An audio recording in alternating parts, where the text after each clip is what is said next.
ये कहानी एक गांव की लड़की लाइबा की है, जिसकी जिंदगी बचपन से ही दुखों और मजबूरियों के साए में गुजरी। गांव के किनारे एक छोटे से कच्चे मकान की छत पर वो अकेली बैठी आसमान को ताक रही थी। उसकी आंखों में आंसू थे, जो उसके पुराने घिसे पिटे कपड़ों में जज़ब होते जा रहे थे। उसकी जिंदगी एक ऐसी किताब की तरह थी, जिसके हर पन्ने पर गम और महरूमी की इबारतें लिखी थीं। लाइबा की शादी महज 17 साल की उम्र में गांव के एक मजदूर लड़के फयाज से कर दी गई थी। ये शादी किसी खुशी या मोहब्बत का नतीजा नहीं थी, बल्कि गुर्बत और मजबूरी की बुनियाद पर हुई थी।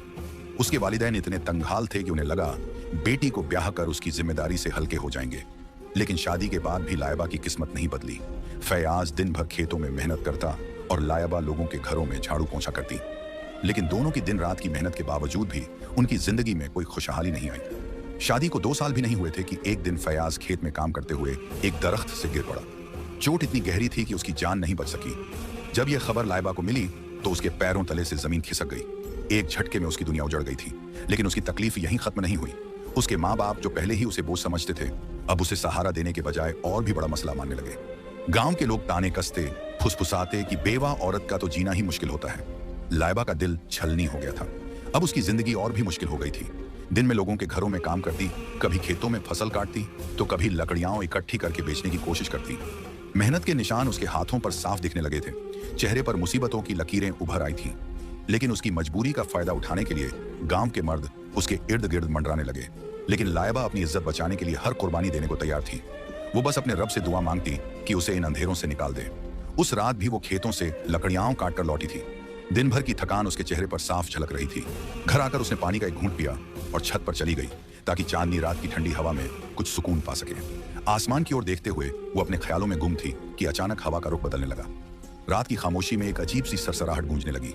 लाइबा चौकन्नी हो गई। उसने इधर उधर देखा, लेकिन कुछ नजर नहीं आया। उसका दिल तेजी से धड़कने लगा। वो नीचे उतरकर घर के दरवाजे को बंद करने लगी।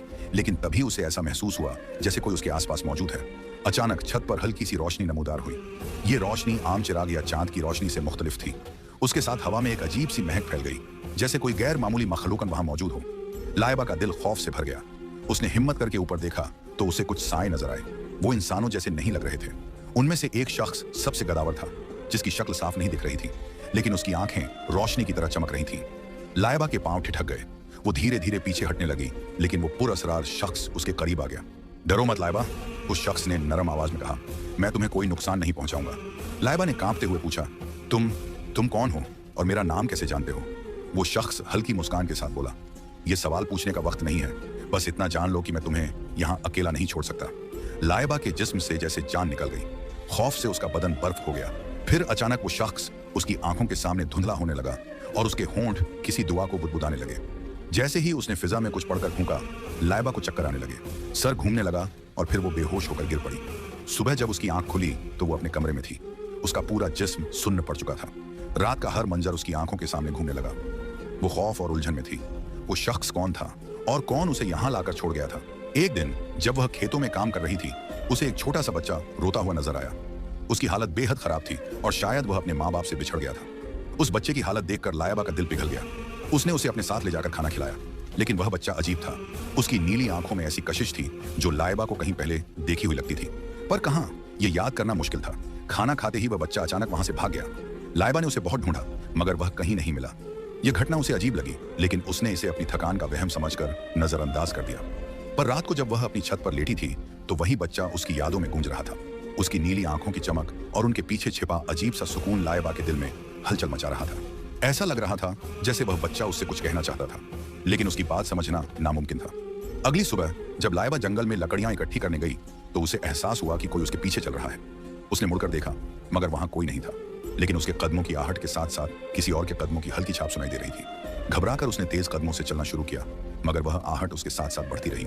रात को जब वह बिस्तर पर लेटी तो उसे महसूस हुआ कि कोई उसके कमरे में मौजूद है। उसने चारों ओर नजर दौड़ाई, लेकिन कोई दिखाई नहीं दिया। फिर वही अजीब खुशबू महसूस हुई जो उस रात पुरअसरार रोशनी के साथ आई थी। उसका दिल तेजी से धड़कने लगा। उसे ऐसा लगा जैसे कोई साया धीरे धीरे उसके करीब आ रहा हो। उसने घबराकर आंखें बंद कर ली और मन ही मन दुआ पड़ने लगी। कुछ देर बाद जब आंख खुली तो सब कुछ सामान्य था, लेकिन लाइबा जानती थी कि कुछ तो अजीब घट रहा है।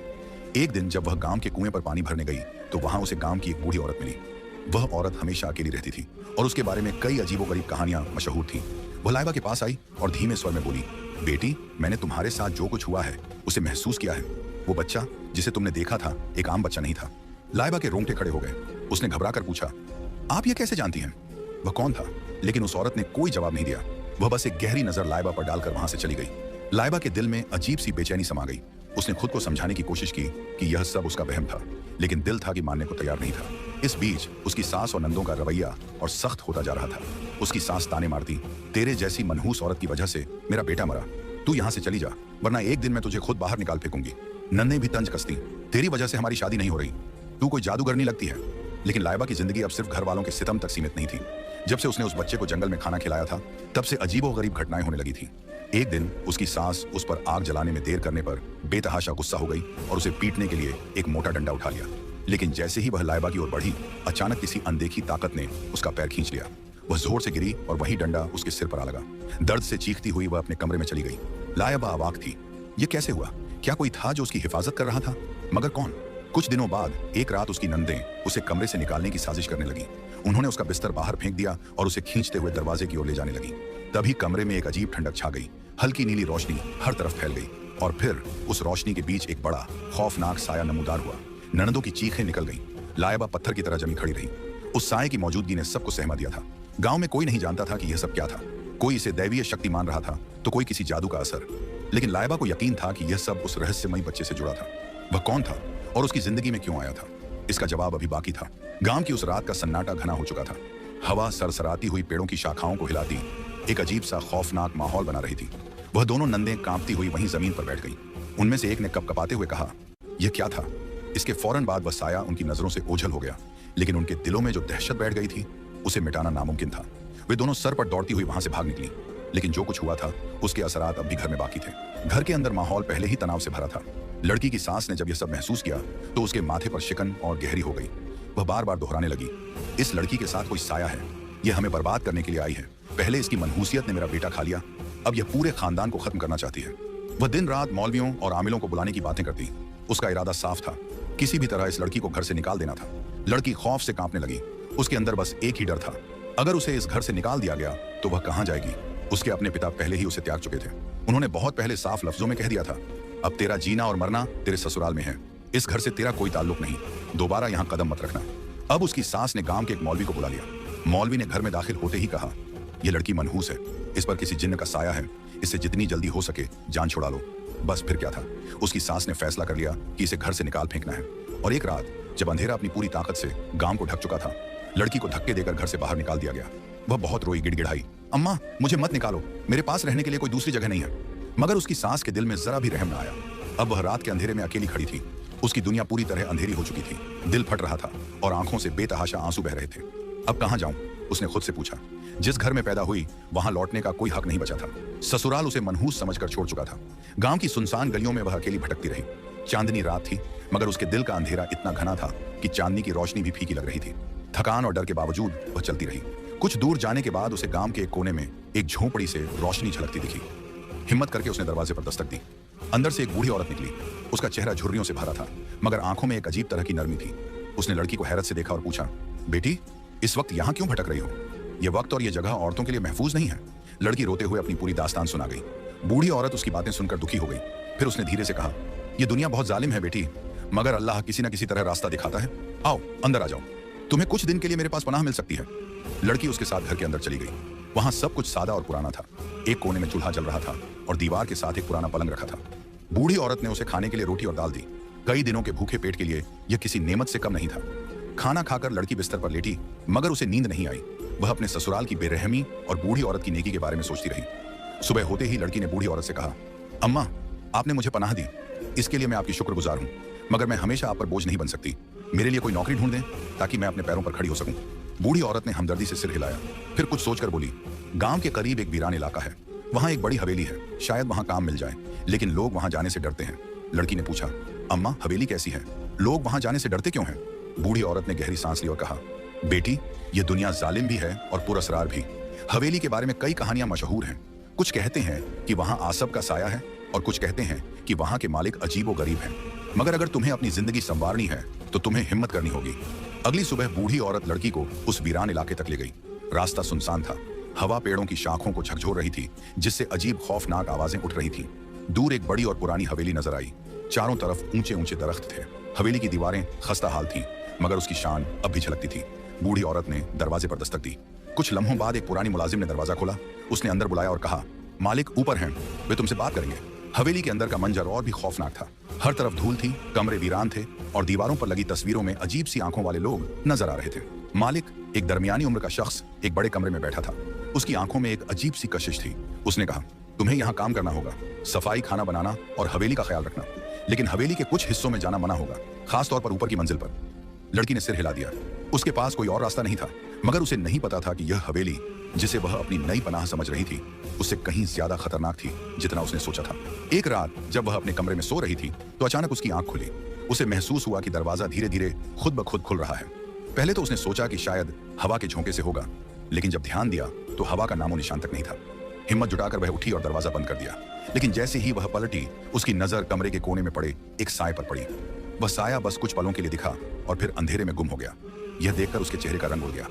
डर के बावजूद उसने आयतुल कुर्सी पढ़ी और सोने की कोशिश की, मगर अब उसकी नींद गायब हो चुकी थी। यह सब उसके लिए एक पहेली बन चुका था। अगली सुबह वह नीचे गई, जहां किचन में एक बूढ़ी मुलाजिमा काम कर रही थी। झिझकते हुए उसने पूछा, अम्मा, रात को अजीब वाकया हुआ, दरवाजा अपने आप खुल गया और मैंने एक साया भी देखा। क्या यह हवेली सच में भूतिया है? बूढ़ी औरत ने पहले उसके सवाल को नजरअंदाज करने की कोशिश की, लेकिन फिर एक लंबी आह भरते हुए बोली, बेटी, यह हवेली बहुत पुरानी है और पुरानी जगहों से हमेशा कुछ ना कुछ किस्से जुड़ जाते हैं। मैंने तुमसे पहले भी कहा था, यहाँ ज्यादा सवाल मत किया करो, बस अपना काम करो और अल्लाह का नाम लो। लेकिन हवेली में सब कुछ इतना आसान नहीं था। ऊपर की मंजिल पर जाने की उसे सख्त मनाही थी, मगर कभी कभी वहां से ऐसी आवाजें आती जो उसकी तवज्जो अपनी तरफ खींच लेती। कभी ऐसा लगता जैसे कोई ऊपर चल रहा हो और कभी सरगोशियां सुनाई देती। कुछ दिनों बाद एक और अजीब वाकया हुआ। रात को जब वह बावर्ची खाने में पानी लेने गई तो उसे ऐसा महसूस हुआ जैसे कोई उसके पीछे खड़ा है। उसने झटके से पलटकर देखा, लेकिन वहां कोई नहीं था। अचानक बावर्ची खाने की खिड़की जोर से बंद हो गई, बिना किसी हवा के। यह सिर्फ एक बार नहीं हुआ।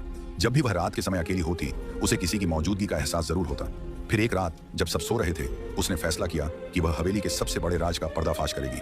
वह दबे पांव ऊपर की मंजिल की तरफ बढ़ी। हर कदम के साथ उसका दिल तेजी से धड़क रहा था।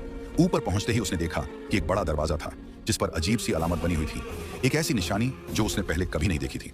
उसने दरवाजे को हल्के से धकेलने की कोशिश की, लेकिन वह बंद था, और तभी उसे महसूस हुआ कि किसी ने उसके कंधे पर हाथ रखा है। उसका पूरा जिस्म सुन्न पड़ गया।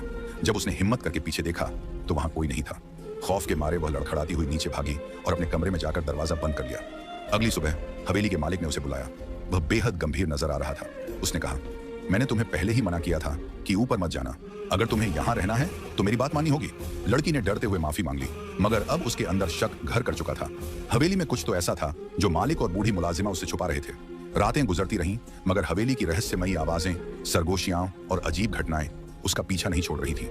एक रात जब वह तहखाने में कुछ लेने गई तो उसे वहां भी सरगोशियां सुनाई दी। हालांकि वहां उसके अलावा कोई नहीं था, लेकिन सबसे खौफनाक मंजर तब आया जब एक रात उसने हवेली के मालिक के कमरे से अजीब सी आवाजें सुनी। वह दबे पांव उसके कमरे के पास पहुंची और दरवाजे की छिड़ी से अंदर झांका। अंदर का नजारा देखकर उसके होश उड़ गए। मालिक फर्श पर बने एक अजीब से गोले के अंदर बैठा था। उसके चारों ओर मोमबत्तियां जल रही थीं और वह किसी अज्ञात भाषा में कुछ पढ़ रहा था। लेकिन जो चीज सबसे ज्यादा खौफनाक थी वह थी उस लकड़ी की तख्ती पर रखी तस्वीर। वह तस्वीर किसी और की नहीं बल्कि उसी लड़की की थी। इससे पहले कि वह और कुछ देख पाती, एक मोमबत्ती की हल्की रोशनी दरवाजे पर पड़ी और मालिक की नजर छिड़ी से बाहर आ गई। अंदर से उसकी आवाज आई, कौन है वहां? लड़की का दिल जोरों से धड़कने लगा। उसने घबराकर अंधेरे कॉरिडोर में भागने की कोशिश की, मगर उसके पैर कांप रहे थे। किसी तरह वह अपने कमरे में पहुंची और दरवाजा बंद कर लिया। अब सवाल यह था, मालिक उसकी तस्वीर के साथ क्या कर रहा था? हवेली के तहखाने में दबी वो रहस्यमयी सरगोशियां कौन थी? गुजरे हुए कुछ दिनों के बाद हवेली में एक अजीब वाकया पेश आया। हवेली के बंद कमरे से किसी के चीखने और मदद मांगने की आवाजें आने लगी। यह आवाज एक आदमी की थी जो बार बार खुदा के वास्ते खुद को वहां से निकालने की गुहार लगा रहा था। वह लड़की जो अब तक चुपचाप हवेली के रहस्यों को सहने की आदी हो चुकी थी, अब और खामोश नहीं रह सकती थी। वह धीरे धीरे उस बंद कमरे के करीब पहुंची और दरवाजे को धकेलने की कोशिश की, लेकिन उस पर मजबूत ताला जड़ा हुआ था। अचानक पीछे से बूढ़ी मुलाजिमा ने उसका हाथ पकड़ लिया और दबे लहजे में बोली, तुम क्या कर रही हो? पागल हो गई हो? तुम नहीं जानती कि तुम किस चीज में पड़ रही हो? यह कमरा तुम्हारे लिए नहीं है। लड़की ने डरते हुए पूछा, लेकिन वहां कौन है? यह आवाज किसकी थी? बूढ़ी औरत ने उसकी आंखों में झांककर गंभीरता से कहा, यह हवेली का सबसे बड़ा राज है। अगर तुमने इसे जानने की कोशिश की तो तुम भी इन राजों में दफन हो जाओगी। लड़की ने उसकी बात मान तो ली, मगर उसके दिल में यह यकीन बैठ गया कि यहाँ कुछ न कुछ गड़बड़ जरूर है। कुछ ही दिनों बाद उसने महसूस किया कि हवेली का मालिक हर रात अपने कमरे में देर तक बंद रहता है। उसके कमरे से अजीब सी रोशनी बाहर झांकती थी और रहस्यमयी आवाजें सुनाई देती थीं। एक रात जब दरवाजा हल्का सा खुला दिखा तो लड़की ने धीमे से उसे धकेला और भीतर दाखिल हो गई। अंदर का नजारा देखकर उसके रोंगटे खड़े हो गए। एक आदमी जंजीरों में जकड़ा हुआ था। उसके चेहरे पर खौफ और तकलीफ के गहरे निशान थे। अंधेरा होने के कारण लड़की ठीक से उसका चेहरा नहीं देख सकी, लेकिन उसके दर्द को महसूस कर सकती थी। उसने हिम्मत जुटाकर पूछा, तुम कौन हो और यहाँ क्या कर रहे हो? कैदी ने थकी हुई आवाज में जवाब दिया, मुझे यहाँ कैद कर दिया गया है। ये मालिक एक बेरहम और घिनौना इंसान है। वह हमें अपने मकसद के लिए इस्तेमाल करता है। वह लोगों की जिंदगियां खत्म करके अपनी ताकत बढ़ाता है। मुझे यहाँ से निकालो, वरना अगला निशाना तुम ही हो। उसकी बात सुनकर लड़की का दिल जोर जोर से धड़कने लगा। उसे वह मंजर याद आ गया जब उसने मालिक को अपनी तस्वीर के सामने कुछ तंत्र मंत्र करते देखा था। क्या वह कोई आमिल या जादूगर था? उसकी रीढ़ की हड्डी में ठंडी सिहरन दौड़ गई। वह तुरंत जंजीरों को खोलने की कोशिश करने लगी, लेकिन वे बहुत मजबूत थीं। तभी पीछे से किसी के कदमों की आवाज आई। लड़की ने झटपट कमरे से बाहर निकलकर दरवाजा बंद कर दिया। उसके बाद की रातें बेचैनी से कटी। वह कैदी की खौफजा आंखें और जंजीरों की आवाज अपने जहन से निकाल नहीं पा रही थी। उसने तय कर लिया था कि किसी भी कीमत पर उसे आजाद करवाएगी, लेकिन यह आसान नहीं था। मालिक हर वक्त उस पर नजर रखे हुए था। उसे बहुत एहतियात से काम लेना था। उसने बूढ़ी मुलाजिमा को अपनी मदद के लिए राजी करने की कोशिश की, लेकिन डर के मारे उसने इनकार कर दिया। बेटी, मैं तुम्हारी मदद नहीं कर सकती, उसने कहा, लेकिन अगर सच में उसे बचाना चाहती हो तो तुम्हें मालिक के जादू का तोड़ करना होगा। जब तक उसका जादू कमजोर नहीं होगा, वह तुम्हें रोक लेगा। लड़की ने साहस जुटाकर पूछा, कैसे? बूढ़ी औरत ने बताया, इसके लिए तुम्हें मालिक के कमरे से ही शुरुआत करनी होगी। वहीं पर वह सारे घिनौने अमल करता है। एक रात जब मालिक हवेली से बाहर गया तो लड़की दोबारा उसके कमरे में दाखिल हुई। वहां अजीब सी बदबू थी। अलमारियों में कई किताबें रखी थीं, जिनमें अजीब और गरीब निशान बने हुए थे। कुछ चमकते हुए पत्थर भी थे, लेकिन सबसे खास चीज जो उसे दिखी वह थी एक चाबी। क्या यह वही चाबी है जिससे कैदी की जंजीरों को खोला जा सकता है? उसने खुद से सवाल किया। उसने तुरंत चाबी उठाई और जल्दी से वहां से निकलने लगी। तभी उसे महसूस हुआ जैसे कोई उसे देख रहा हो। उसने घबराकर पीछे मुड़कर देखा, लेकिन वहां कोई नहीं था। वह तेजी से अपने कमरे की ओर भागी। अगली रात उसने चाबी लेकर बंद कमरे का रुख किया। कैदी ने उसे देखते ही पूछा, क्या तुमने चाबी ढूंढ ली?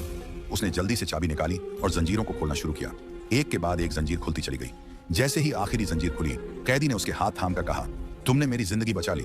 अभी तक लड़की ने उसका चेहरा ठीक से नहीं देखा था, लेकिन जब उसने कहा, तुमने पहले मेरे बच्चे की मदद की थी, अब मेरे ऊपर भी एहसान कर दिया, तो लड़की ठिठक गई। कौन सा बच्चा? उसने हैरत से पूछा। फिर अचानक उसे वह नीली आंखों वाला बच्चा याद आ गया जो खाना खाते ही गायब हो गया था। क्या यह उसी की बात कर रहा था? उसकी उलझन अभी बाकी थी। तभी कैदी ने कहा, हमें जल्दी यहाँ से निकलना होगा। मालिक के चेलों को पता चल गया है कि तुमने मुझे आजाद कर दिया है। हवेली के पिछले हिस्से में एक खुफिया रास्ता था जो जंगल तक जाता था, लेकिन वहां तक पहुंचना आसान नहीं था। मालिक के चेले चारों ओर घूम रहे थे। सुरंग के अंदर अजीबोगरीब आवाजें गूंज रही थीं। लड़की ने डरते हुए पूछा, क्या कोई हमारा पीछा कर रहा है? कैदी ने कहा, यह मालिक की जादुई ताकतें हैं। वह हमें रोकने की हर मुमकिन कोशिश करेगा। जल्द ही मालिक का काला साया उनके सामने प्रकट हो गया। उसने गुस्से से चीख कर कहा, तुम मुझे नहीं रोक सकते। कैदी ने अपनी ताकतों का इस्तेमाल किया और मालिक की शक्ति धीरे धीरे खत्म होने लगी। कुछ ही देर में वह तड़पते हुए जलकर राख बन गया। उसके तमाम काले साए धुएं की तरह हवा में उड़ गए। इसके बाद कैदी, जो कि वास्तव में एक जिन्न था, ने लड़की से उसके साथ रहने की गुजारिश की। डर और खौफ के बाद अब लड़की के दिल में एक नई जिंदगी की उम्मीद जाग चुकी थी। उसने हामी भर दी। दोनों ने एक गांव में जाकर सुकून की जिंदगी बिताने का फैसला किया। कुछ समय बाद लड़की को एहसास हुआ कि वह मां बनने वाली है। यह खुशी उसकी जिंदगी का सबसे हसीन मोड़ था। अब उसकी हर सुबह मोहब्बत और सुकून से भरी हुई थी और वह हर दिन अपनी नई जिंदगी की नेमतों का शुक्र अदा करती थी।